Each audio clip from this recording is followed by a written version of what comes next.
Your goals should scare you a little bit. If your goals scare you, congratulations. You're setting your proper goals. Goals are meant to stretch you. They're meant to make you feel uncomfortable. They're meant to be uncertain. They're meant to stretch you. That's how you grow. And you have to push forward in spite of the doubts, in spite of the fear. Fear is a good sign that you're setting your goals the right way, or nervousness, things like that. It's where excitement meets uncomfortable, and you merge those together, and your goal's probably in a good place, because that means you're gonna have to become somebody new in order to achieve it. Or when you step into that new territory, because you haven't mastered or been in that skill set or that mindset or whatever it might be yet, you have to become that new person. So either you're not the new person yet, or you're in a territory, in an area where now you feel very uncomfortable, because now you're becoming. Now you're going to be broken down. Now you're going to be rebuilt in order to become the person that can achieve that goal, or they can handle that goal, that opportunity, that dream, whatever it might be. And there's excitement in that, believe it or not. Humans love being challenged appropriately. When we're just given things, we really don't play to a higher level. We love and enjoy the relationship where we're challenged, and that person has an equal level of ambition and love and things like that. And they actually don't just accept us 100% for who we are, but they challenge us a little bit. Versus the person that says, oh, I'll love you no matter what if you put on 100 pounds. I'll love you no matter what if you don't work. I'll love you no matter what if you don't do this. But the person that actually makes you a better person, you're going to love that person more. You're going to be more attracted to that person, believe it or not. Same thing with the job. People want an easy job, and they get the easy job there. And this is boring. I quit. Like, yeah, I was making so-and-so an hour, but I didn't do anything but stack papers all day. I didn't do anything but type. You want a job that's a little bit challenging. You don't want a job that's going to stress you out and make you pull your hair out. And, most people complain at a job, it's about their boss or their coworkers. It's not about the workload necessarily. So you want a little bit of challenge in your work. You want a little bit of challenge when you play a sport or do something competitive. Even when you're as a fan watching, you don't want a game where you beat a team 50-0. Yeah, you're glad that your team won, but you want it to be a little bit competitive.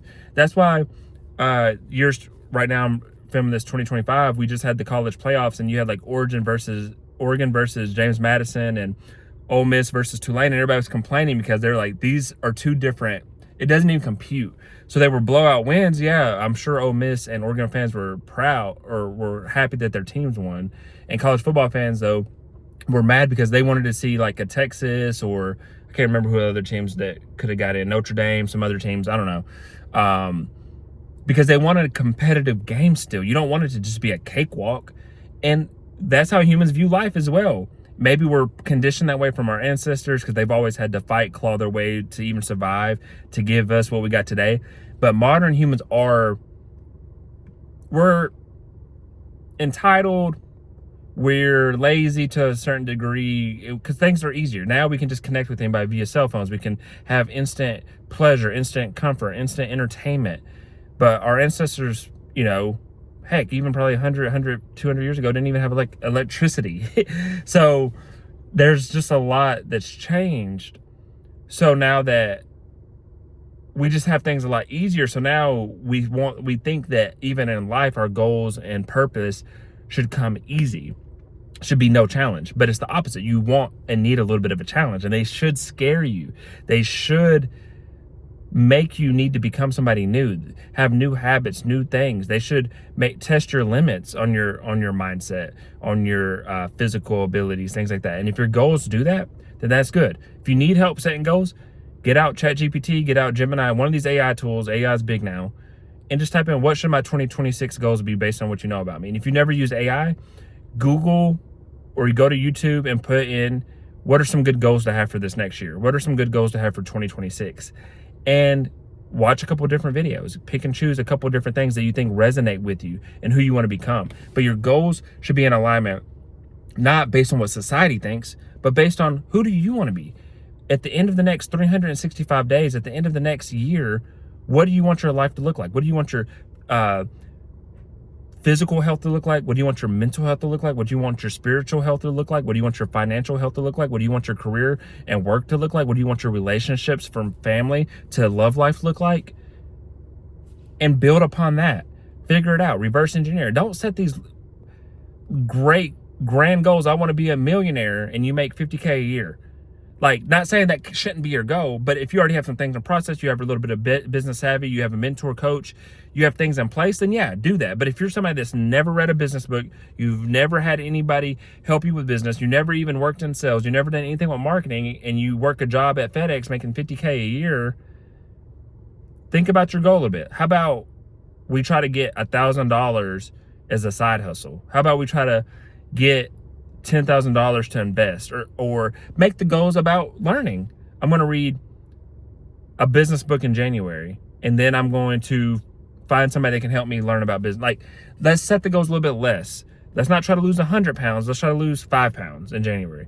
So that's what I mean by have goals that are still possible, but still make them exciting. Still make them challenge you a little bit. And ultimately, you will get there. But your dreams and goals, for the grand scheme, I'm not talking about New Year's, I'm not talking about for 1 year, for your life, for the next 5 to 10 years, for the next 20 years, they should scare you. They should challenge you a little bit. They should make you think that you're not worthy. And then you do the work anyway, you do the actions, you do the things you need to learn. You seek help from God, you seek help from a coach or mentor, and then you make it happen.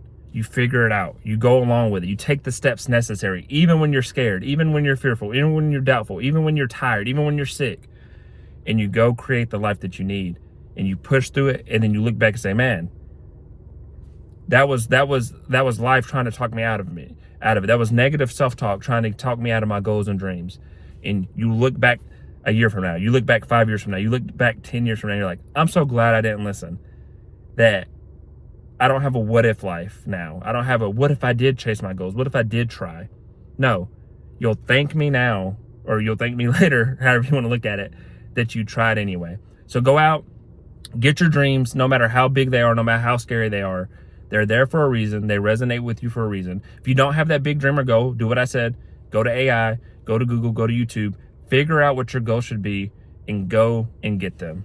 This was Consistency Day 310. Hope you got something from this message. And if you did, I encourage you to like, share, comment, and subscribe for more, and follow along. And other than that, I wish you all peace and blessings on the journey.